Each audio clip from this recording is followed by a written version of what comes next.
take the mask off now. I've taken mine off already. That might be easier. Gosh, it's good to see so many people here.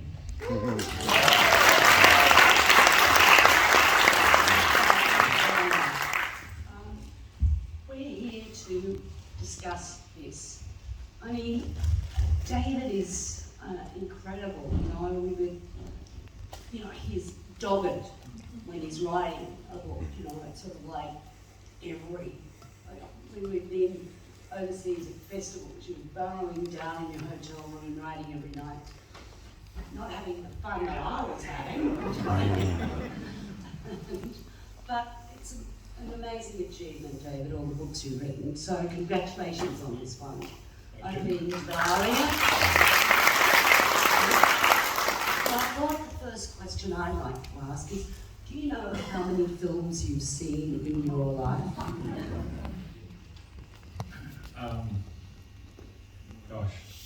A lot. No, but I thought you had the Well, exact number. I do, but if I'd known you were going to ask that question, I would have checked before I left home this morning on the latest number. What was the number before the latest number? Well, I think we're probably talking about 30,000 or something. That's what I mean. Incredible. I mean, in that general area. Yeah, now, okay. So you've got this very strange number, 111 movies. To select 111 from over 30,000, how did you go about that? With great difficulty. What happened was that my wonderful publisher, Alan and Unwin, asked me if I'd write a book on my favourite movies. I'd done this book, which some of you may have seen, called 101 Marvellous Movies You May Have Missed, and that seemed to go quite well. And so they came to me and said, would you like to do your favourite movies? And I must say, at first I sort of hesitated a bit, because I didn't honestly know how I could contain my favourite movies to... He's just pinched a lot of mine. To 101. And it turned out I couldn't, so in the end I said, look, can I expand it to 111? Which was a sort of silly number, but that's sort of how it came. And then, of course, I wished I'd made it 121 or 151 or something, because obviously there's a lot that I've left out, which I regret. But anyway, there we are. Well, David's notorious for keeping notes on every film he's ever seen. Why do you say notorious? That's a joke. Well, he is notorious. Celebrating. Famous. Famous. Is that better? And not only that, and you'll notice in this, he's got the date he saw it and where he saw it. And it's like so anal. No, I mean, look, it's because this is a book about, it's not a book about what I think are the best movies ever made. It's not that. It's favourite movies. And favourite movies have, for me anyway, have something to do with how and where and when you saw them.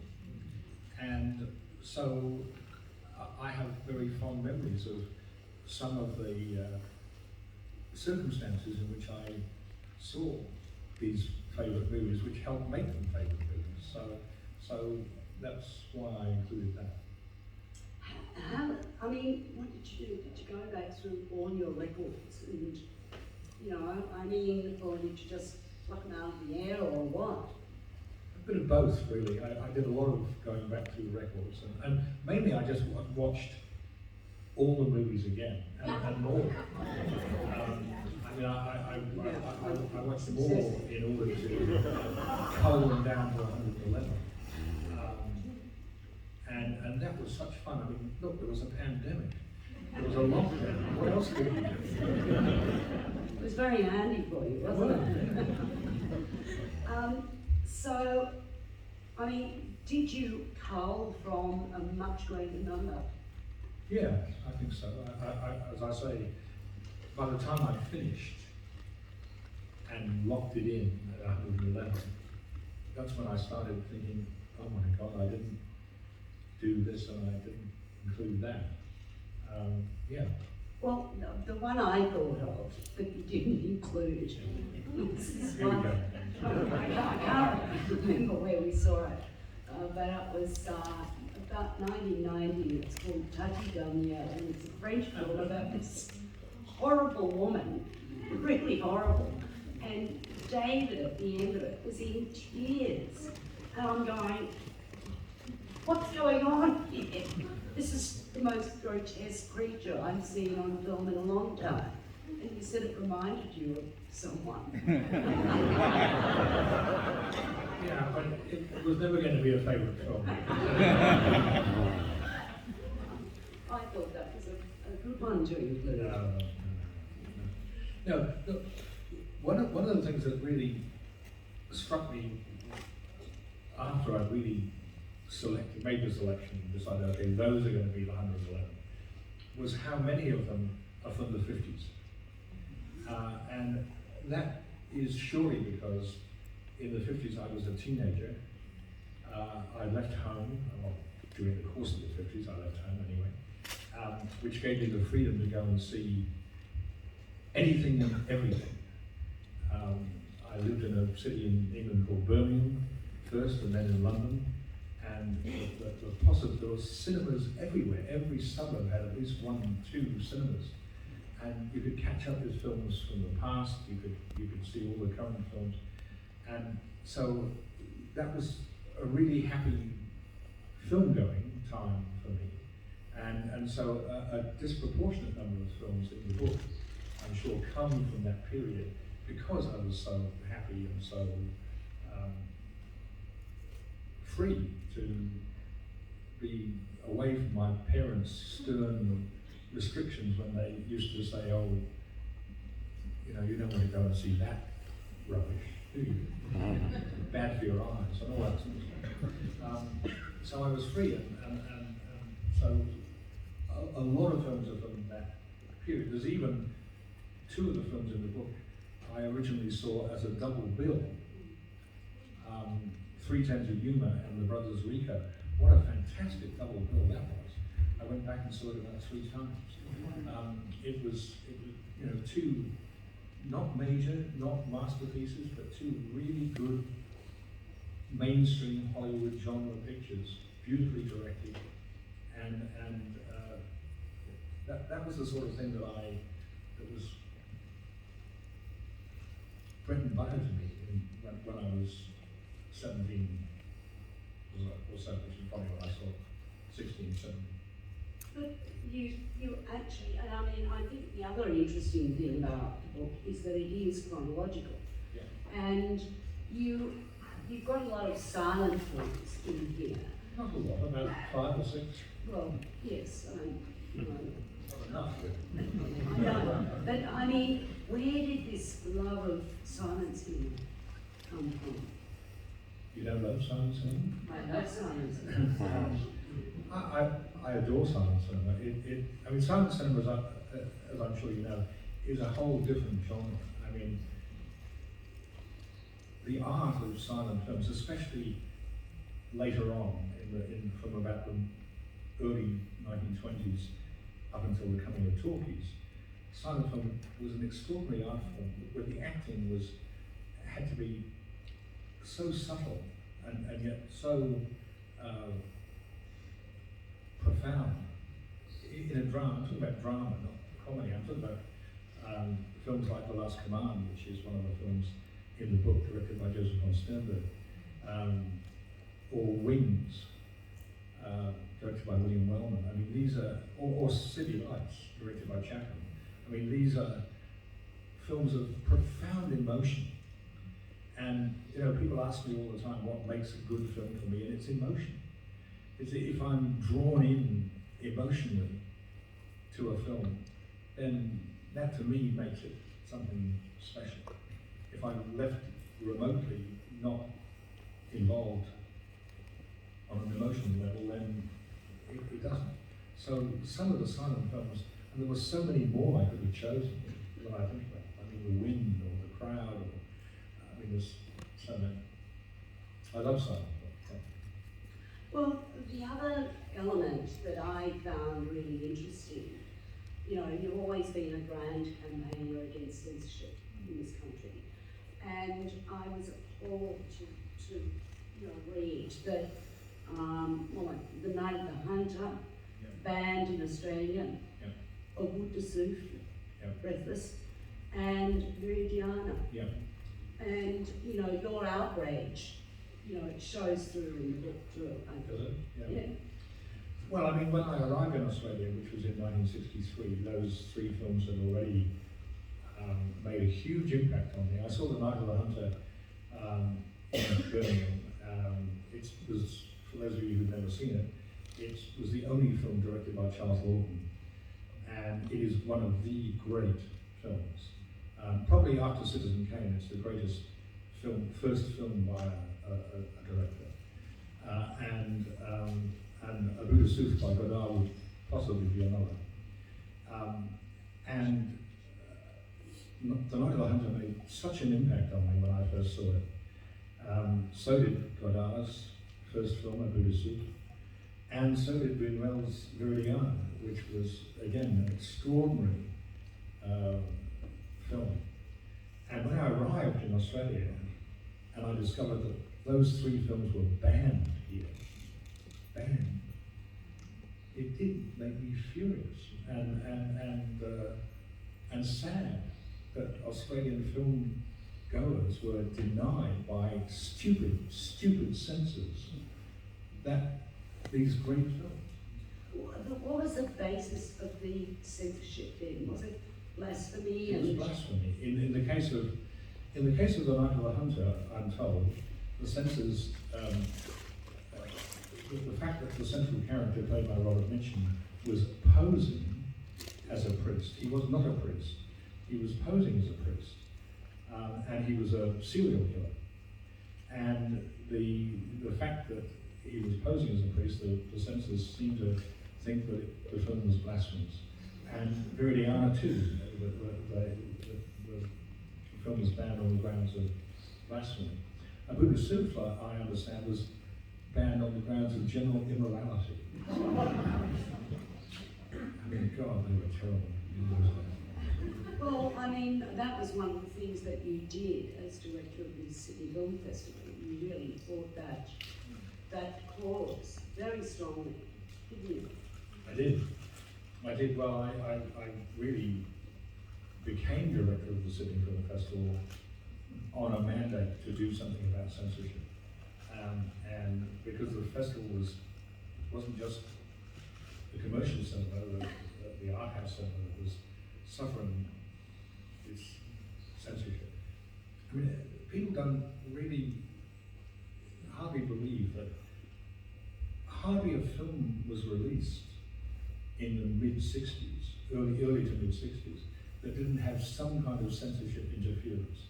Whether there was a word, whether there was just a scene. I mean, I often cite the case of Butch Cassidy and the Sundance Kid. I mean, that's a mainstream entertainment film. That had a scene cut from it. You know, I mean, the Wild Bunch was completely decimated in its original release by the censors. So Bonnie and Clyde was decimated. So this was the sort of thing that was going on, and it raised my ire. And so what I wanted was for not only for the Sydney Film Festival and other festivals in Australia, Melbourne and so on, to be free of censorship, which I thought we should be, but I wanted a better deal for the general public. As a cinema goer, I wanted to be able to go and see the same version of Bonnie and Clyde that they were showing in England and America and everywhere else. I didn't want to see an expurgated version. It was like buying a book and finding all the pages, half the pages torn out. I mean, it was scandalous, it really was. And so I fought. Well, and you won. Well, we won in the end because I mean, I don't know if we won, but well, I guess we did win. The government at the time that the Minister for Censorship in those days was the responsibility of the Customs Department, because what happened was that any goods coming into the country, including films and books and magazines and so forth, were seized by the Customs Department and were not allowed to be seen or sold or whatever until they had been passed by the censorship board. And so Customs was a very conservative part of the government, as far as I could understand. And the Customs Minister, when I became director of the City Film Festival, was a senator from Western Australia called Senator Scott. He was a country party, and he knew about as much about films as a dormouse. I mean, it was impossible. I mean, you couldn't. I met the guy. I went to Canberra, talked to him. He didn't know what I was talking about. I mean, it was just. But things changed when we, in 1969, we invited a Swedish film to the festival and invited the director. He was very young, it was his first film. The censors banned him. So he was on his way, actually in Singapore, when I heard the news that the censors had banned his film. And I phoned him in Singapore and I said, look, we'd love you to come and make a fuss. And he came and he was terribly charismatic. His name was Steve Bjorkman. And he was very charismatic. He was a lovely guy, spoke perfect English. He made a great case for the film, his film, and won public opinion over, I think, during the week or so he was in Australia. Because he was on every television program, every radio program, he was interviewed by all the newspapers, he was articulate, and he was just, and so the government came away from it looking a bit silly, I think. And so the minister was replaced by another minister who was Don Shipp. And when Don Shipp became Minister for Customs, at the end of 1969, or perhaps the beginning of 1970, he came to me and he said, what can we do about this? And I told him. So, over the next year, he worked out a way of overcoming this problem, and that was the beginning, the introduction of an R classification, which was a good thing, I think, at the time, and it gave freedom, basically, to the film festival to show films without having them censored, which was great. Well, the passion shines. I mean, you infected me with your zeal as well. You got all excited about censorship issues, if I remember right.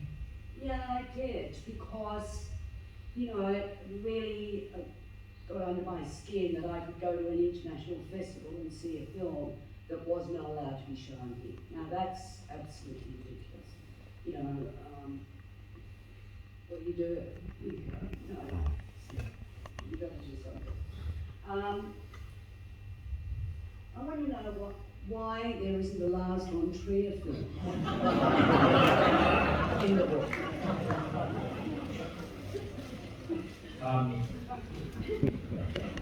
One of the things that I also was thinking about when I was writing the book was I wanted to include as many of the great filmmakers as possible. Again, obviously, I can include them all. And I made the decision to choose just one film per director. Because if I didn't do that, I would have had maybe 5 Hitchcock or 6 Hitchcock films in the book. And I didn't want to do that. So alongside the list of films I was choosing, I was also had a list of directors that I wanted to make sure I included.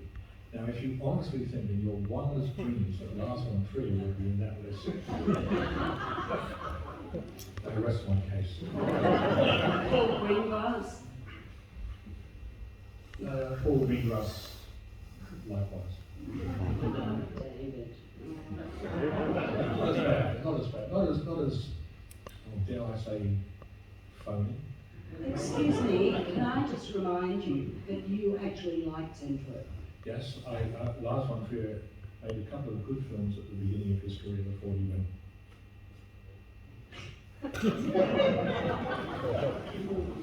My list of favourite films is going to include the last one. Which one? Dancer in the Dark.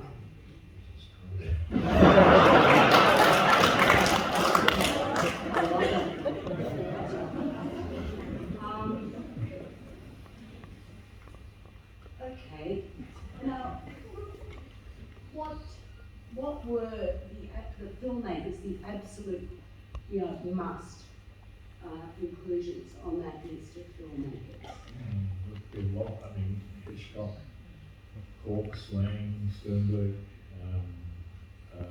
Kurosawa, Fellini, Bertolucci, Truffaut, Godard. What was the Bertolucci? I can't remember. The Conformist. Oh, that is absolutely his best film. Yeah. Yeah, it's completely wonderful. Mm. I agree with most of your choices. It's very kind of you. And actually, there are some that I haven't seen. So, which ones haven't you seen? quite a few. I haven't seen. Oh, you two. David's got this penchant for English. Small little English films. Yeah, well, I grew up in England, so. Yeah, it's sort of like a nostalgia thing, I think, with you. So what? Look, honestly, I mean, some of the silent films, but the beauty of a book like this is that it makes you want to go and see the ones you haven't seen, and to hunt them out. And that was the other thing. I mean, how do you find a lot of things? They're not on streaming services, all of them. There's a thing at the back of the book that gives you some clues, I think. Yeah, not very many. Not really. Look, I'm reliably told that if you really want to find something, you can find it somewhere. It depends how hard and perhaps deviously you look. Yeah, well, I will delve into that. Tell. Now, the other element of the book that I found really interesting and frustrating was that over the years you've met so many filmmakers, and in sometimes quite extended circumstances, so you could have a good conversation. But you don't give any of that away. Did you not make notes when you got home about the conversation, like you make notes about the films you said? Probably not. That's a shame. That's the one shame, because I would have liked more of what you talked about. But also, I think there probably wasn't the space in the book to put a great deal in that area. I mean, I know what you're saying, but I was, I didn't have limitless space to write about each film and each filmmaker. So. Well, if you cut it down to 100, you might. I'll remember that next time. So, who do you think were the most fascinating filmmakers that you've met over this time? I would have to say Gene Kelly. And as some of you will know, Singing in the Rain is, this book is not in order of my favourite films, but Singing in the Rain is my favourite film. I was fortunate enough to spend a day at the home of Gene Kelly in Beverly Hills in 1970. And he was really one of the nicest people that I've ever met, from an actor or director. Of course, he was both. He was an actor and a director, choreographer, an all-round talent. I he had a most interesting background. He was Irish, working class. He sort of fought his way up as a dancer and a choreographer.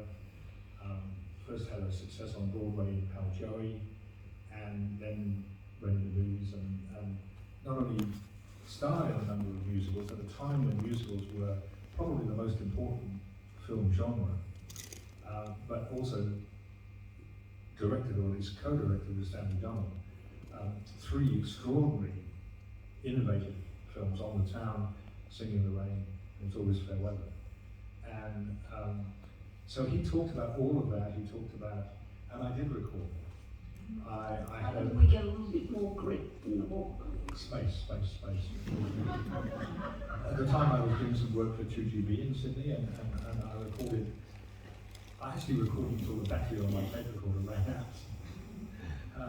And he talked about working with Busby Berkeley, with Judy Garland, with Fred Astaire, with Donald O'Connor, with all of that stuff. It was, he was generous and kind, and at the end, because I couldn't afford a taxi ride to the airport, he drove me to the airport. So that was, he was a really, really nice guy. What sort of car did you have? I sort of, look, I'm not good on it. I wouldn't have a clue what kind of car it was, but it was not a sort of swish car. I mean, the funny thing was that he, I'd seen him in London a few weeks before this invitation that he gave me to come and visit him at home. And it struck me then, and that was in 1970, so 18 years after Singing in the Rain was made. And it struck me that there wasn't a grey hair in his head. He looked just exactly like he looked in Singing in the Rain. Are you sure? And so when I arrived at his house in Rodeo Drive, rang the bell. The door was opened by this elderly bald man who said, "Come in, David." And it was Gene Kelly without his toupee. He was completely bald. No, I don't want to know that. You know, so sentimental. Anyway, Joseph von Sternberg was another great character. He was Sternberg was born in Vienna. He went to America when he was young. He made some very innovative silent films, including The Last Man, which is in the book. Mostly famous these days for working with Marlene Dietrich in Germany, first on The Blue Angel, and then bringing her back to America and starring her in a series of increasingly florid melodramas. But he had bad luck or whatever had happened. His career had gone down the tubes. When I first met him in 1967, I invited him to Sydney. He came to the Sydney Film Festival. He was grumpy and not easy to deal with. He didn't want to deal with the press. He didn't want to give interviews. He was a pain in the ass, to be perfectly honest. But during the course of the 2 weeks he was here, we actually became quite good friends. So at the end of it, we were David and Joe. He liked to be called Joe. And so a couple of years later, I went to visit him in Los Angeles. Or at least I went to Los Angeles, and I was staying. The Sydney Film Festival had no money for its director to travel in the manner to which he should have been accustomed. So I was staying in one of the cheapest, most run-down hotels in Hollywood, and I phoned Sternberg at home, and he said, "I'm coming to get you." So he arrived in a Jaguar, but a very old one. Oh, that's right, that's right. And drove me back to his house. We sat in his office. He showed me various bits of memorabilia, a letter he received from Sergei Eisenstein, congratulating him on something last Commander. The photographs taken on the set of Duel in the Sun, which he doesn't get a credit as, but he did direct some scenes and so on. We went out to dinner. He actually taught me how to use chopsticks, because we went to a Japanese restaurant, and he insisted I use chopsticks. So. Then he drove me back to my rundown motel, sort of Bates Motel type. And just a few days later he died.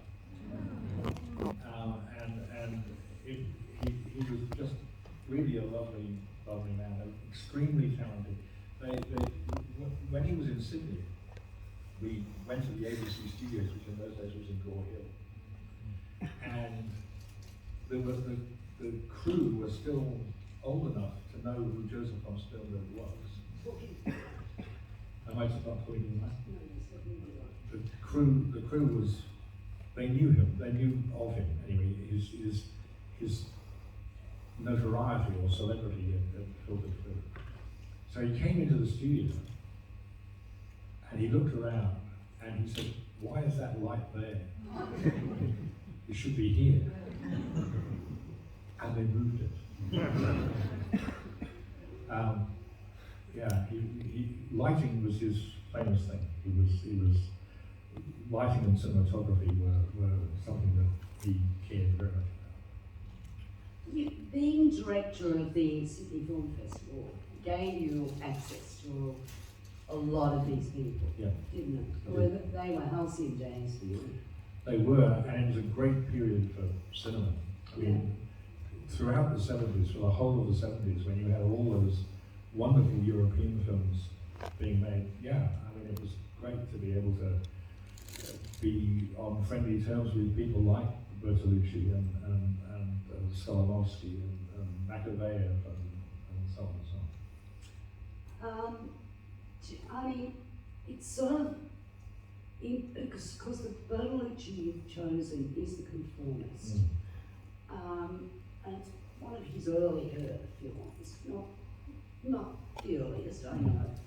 But it's sort of like, I have this theory that and I think Bertolucci was a great filmmaker, just with that film alone. And I have this theory, like with Woody Allen actually, that every great filmmaker should die at the age of 40. So they don't go on and make crap. What about film critics? Should they die? I think so. No, but I mean, you think about it, that early Bronx, and there are very few filmmakers, Coppola and Bertolucci, really, his later career was very uninspiring. Woody Allen just went off the boil completely, and he was so wonderful in the early years. And I just sort of... Clint Eastwood still makes quite good films. Well, I mean, that's the other thing, your infatuation with Clint. I don't think it's an infatuation, I think it's an admiration for a really good film. Classical film. I mean, he's certainly had a career, and what is he, 82? 91. 91. And he's still doing it. He's still directing. Well, Cry Macho opened last week. I think it's not one of his best, by the way, but it's okay. But don't you find thematically he's doing the same thing over and over again these days? Really, no. I don't know. Does anybody else want to ask questions? Because But if you do yell. you can take your mask off to yell. Did you ever attend any screenings at the Metro in King's Cross? Often, yes. Yeah. The question was, in case you didn't go back, did I ever attend, did we, or I, ever attend screenings at the Metro King's Cross? Yes. I think the second time, or maybe the third time, I saw 2001: A Space Odyssey. I saw it at the Metro King's Cross. There's a question behind, yeah. Yeah, you were mentioning some of the really great Eastern European filmmakers like Makoveyev and Voracek. I'm talking about not maybe the Bertolucci level, but maybe in terms of fame just below that, but just great filmmakers in my opinion. But they seem to have gone up the world in terms of their awareness. Now, do you put that down to a change in film theory study, or the lack of an art house cinematheque where you can keep these films in people's minds? Because even though the Pomeranz does a great job, you don't see watching films or retrospectives, for example. No, could you hear the question at the back? No. Okay, so it's a question about some of the Eastern European filmmakers who were so important and exciting and innovative during the 60s and 70s, who really you don't hear very much about these days, or you don't get a chance to see their films at all very much these days. People like Valerian Borovchik, Dusan Makaveyev, Miklos Janšo, yeah. So there's there's a Pole there, a Hungarian, there's a Serb. It's true that cinema in Eastern Europe, communist Eastern Europe, during the 60s and 70s was extraordinarily rich. Lots of great filmmakers, and I could name a lot more, besides the ones you mentioned. I mean, there's Pomeranz, of course, came out of that, and I mentioned Skolimowski, and so on. Yeah, lots. And it's true that those films these days don't screen very much. I don't know, Margaret, maybe you know the answer to this. What happened to SBS? I mean, that was, there are a couple of answers to that too, because I'm part of the committee and in conjunction with the Sydney Film Festival now, trying to get a cinematheque for this city so that you can have seasons of films like that, and when David introduced Cinema Classics on SBS, and I don't know whether you ever watched them, but it was like a film education. It was really fantastic. So you showed a lot of the early Bertolucci's. Yeah. And I mean, it was just. I showed all that stuff. It was just wonderful, Yeah. and I don't know. I mean, SBS is had to survive. I mean, it couldn't just stay marginalised for film buffs forever. But I think they've got a lot available on iView. We got away with it for about 20 years. Yeah, but then, then we faced a management structure that actually didn't believe in showing black and white movies. And Or movies. What? Or movies. Yeah, no, I mean, it was sort of like, it was pretty distressing time. Well, they've got 3 extra channels now, so it's not as if they don't have the space, they've got their own dedicated board. Yeah, well, they've got world movies, haven't they? Yeah. And I mean, I actually introduced a lot of those on Foxtel, and I just loved that different cinema. It's got a different texture to it. And I mean, there's a lot to regret, and there's a lot to be active about. I mean, I do think that we need a cinematheque here. We named the city UNESCO's City of Film, and I think that's a bit of a joke, actually. Melbourne's got, Brisbane's got a cinematheque in their museum up there. I mean, look at us. We've been trying for years. I mean, years and years. All sorts of people have been involved in trying to get a cinematheque in Sydney. Well, George Miller was involved in trying to get it at Pomeranz all those years ago. I was on the committee there too. No, that's so frustrating. It's frustrating. It is. Questions?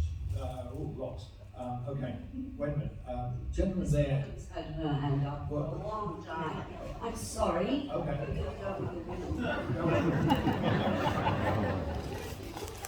Can you shout? Sure. I might be unusual in this, but there's a handful of films that I have to see every year. It's Yeah. Bringing Up Baby. I have to watch them once a year. Are there some films that you just love so much that you can see them over and over and over? Okay, so the question,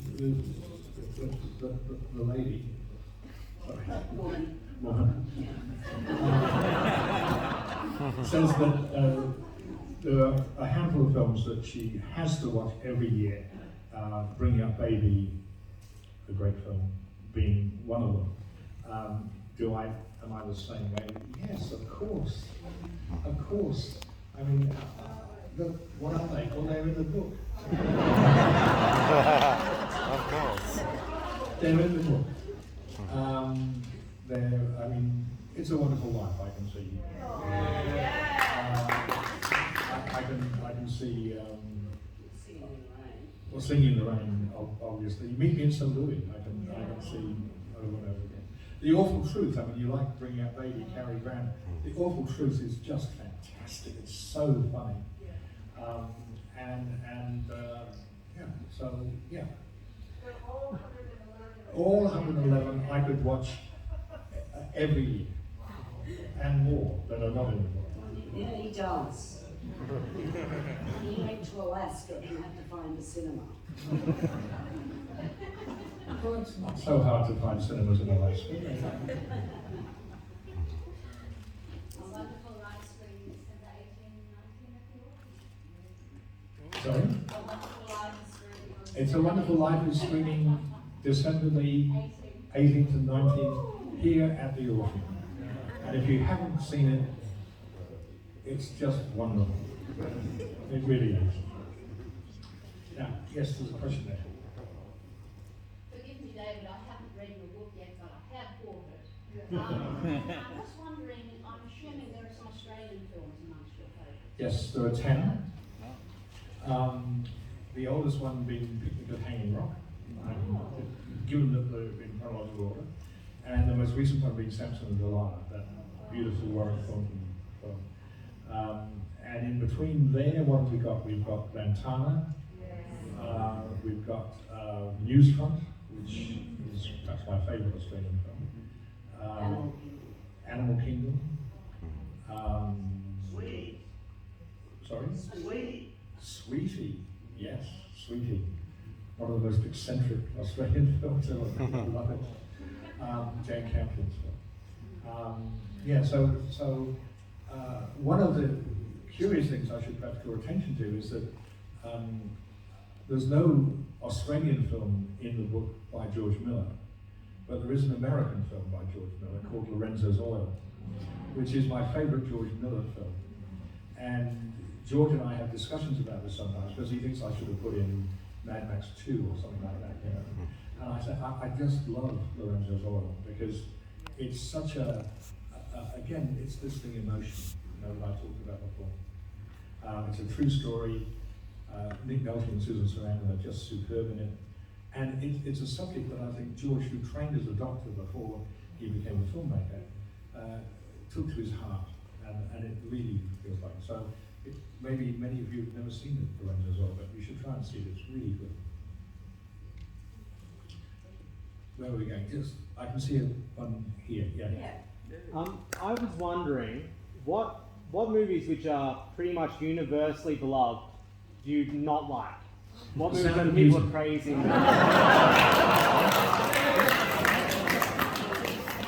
The Sound of Music I loathe. Why? Singing nuns give me a pain. It's so maudlin, and Rodgers and Hammerstein wrote some great songs, but does The Sound of Music have any? And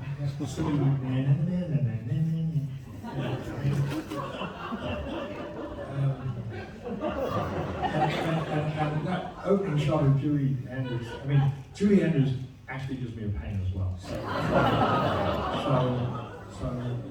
So The Sound of Mute, I call it The Sound of Mucus. It's really it's probably the film that millions of people around the world adore and go back and see it 100 times. 700. That's the record. Yeah, okay. Okay, someone's seen it The 700. lady saw it 700 times at the cinema. Well, there are, what can I say? I'm sure there are others, but I can't. That's the one that sort of springs to mind immediately. Well, a lot of the contemporary franchises you're not too keen on, No, I'm not wild about Marvel and comic films and things like that. That's true, yeah. Or DC comics or whatever they are. No, I didn't think Black Widow was all that bad.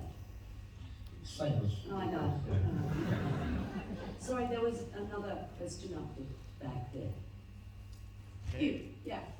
Me? Yeah, go for it. What's an example of, or some examples of movies that you didn't like the first time you saw them, and then like they've grown on you like as your understanding of the world has changed? To be honest, I can't think of one that I actually didn't like. There may be films that I have liked more over the years as I've seen them more and more, seen them again and again, that I've come to appreciate them even more. But I honestly can't think of one that I actually didn't like and later liked. Does that make sense? Yes. Yeah. There was the person next to you. Oh. Yeah, thank you. Sorry. My question's better than my brother's. I'm curious if there is any movies that that you loved, but since seeing them they've been spoiled, or I don't know, the term cancelled is thrown around. Movies that you can't watch and enjoy in the same way that you used to, that you would have put on your list. Sort of bit of Oh, I can't. I can't honestly think of any. No, I can't think of one. Sorry. Yeah. Is double indemnity in this book, and if it isn't, why not? There's double indemnity Well, in the book, and why it isn't, why Yeah. not? It's not. And the reason it is not is the apartment. You see, I made the decision to have only one film per director. Now, The Apartment is one of the great masterpieces of American cinema. So is Double Indemnity. But I couldn't, having forced myself to make that decision, I couldn't have them both. I love Double Indemnity. Yeah, go ahead. This is actually a question for both of you. You've both got a huge passion for cinema, and you've gone down the path of being film critics. Did you ever want to go down the path of being writers and directors? And if not, why did you decide to do the film school and go down that route to do your own work? He wanted to be an actor. The only answer I A can give thespian. you question is, we were talking earlier about Bernardo Bertolucci.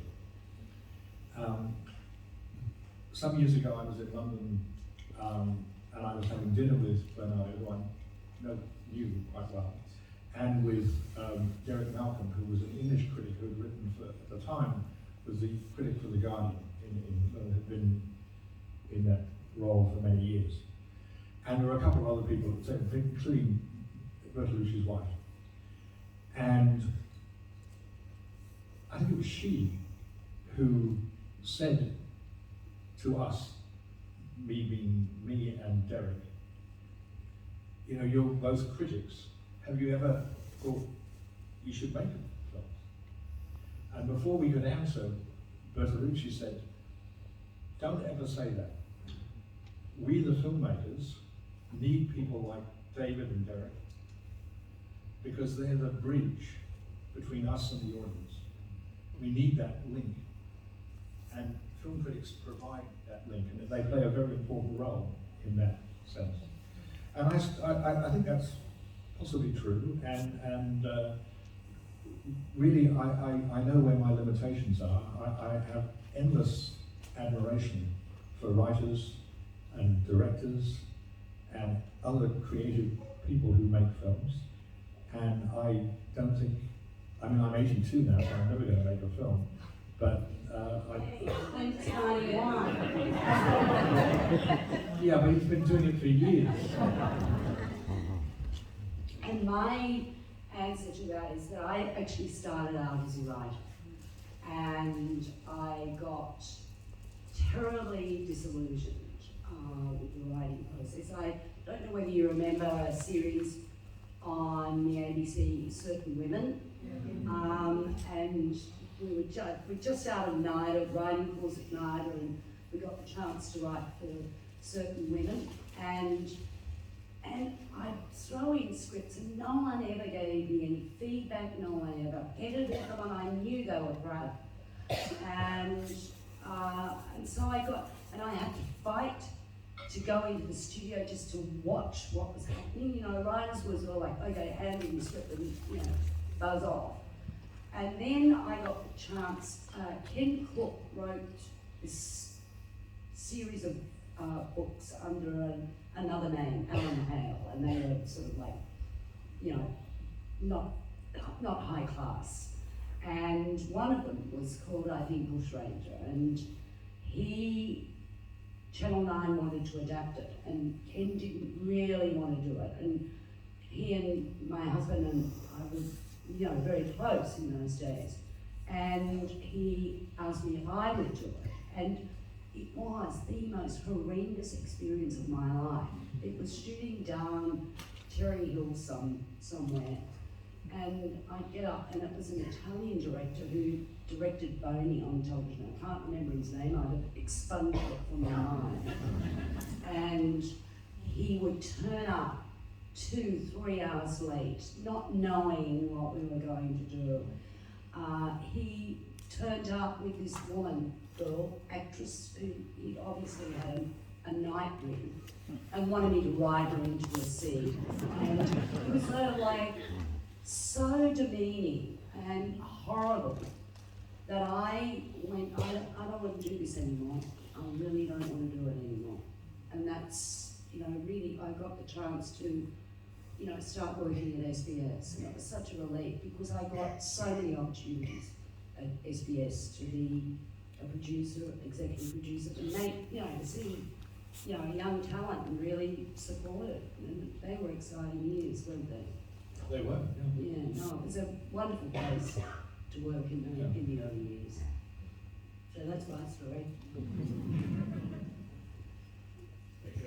Are you on Facebook with Patricia Ward Kelly, who was doing Kelly's blog? Are you on Facebook, David? No, I'm not. I'm not on Facebook or Twitter or Spotify or...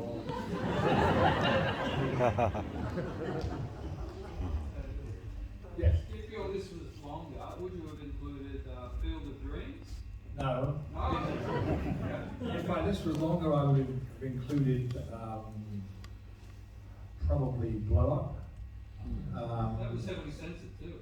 I'm sorry? That was heavily censored in Australia in the mid-60s, I understand. Blow Yeah. Up. I would have probably included Point Blank by John Gorman. Round Midnight by Bertrand Tavernier. I'm thinking of all the films that I didn't put in the book. So. Have you got a Burton in there? Yeah, Wild Strawberries. All right.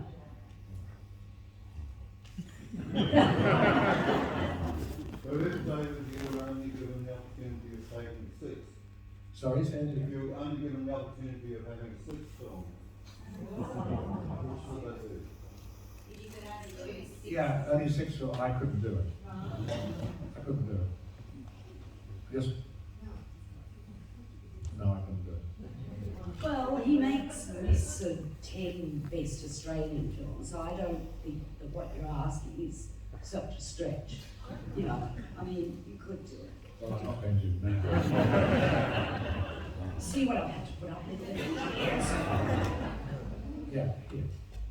Yes. You're pretty much the only reason why I read The Australian now.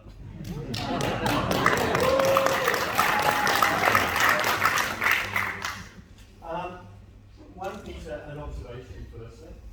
Your favourite films are films about filmmaking, Singing in the Rain and Newsfront are films about film.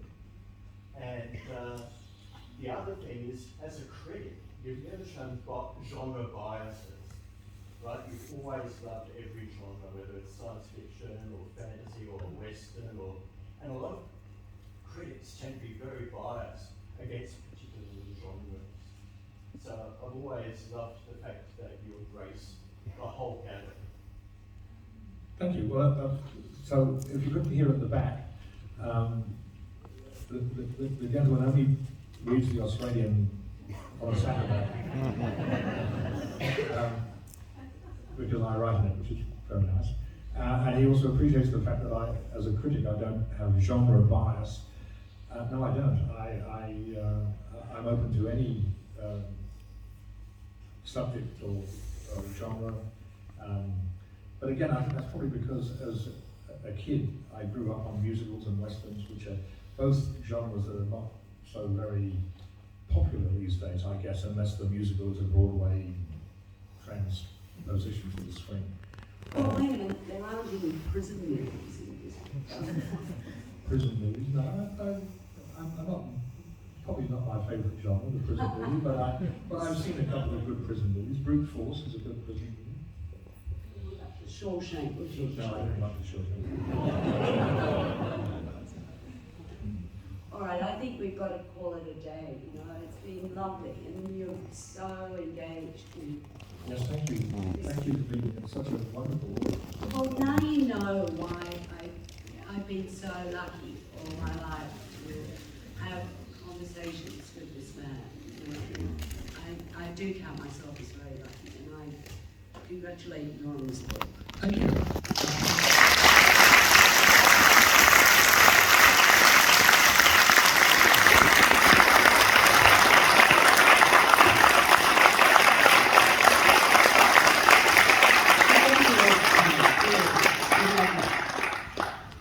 And thank you to everybody here at the Orpheum and our book shop, which is The Constant Reader, yes. And I'll be signing books if you buy them.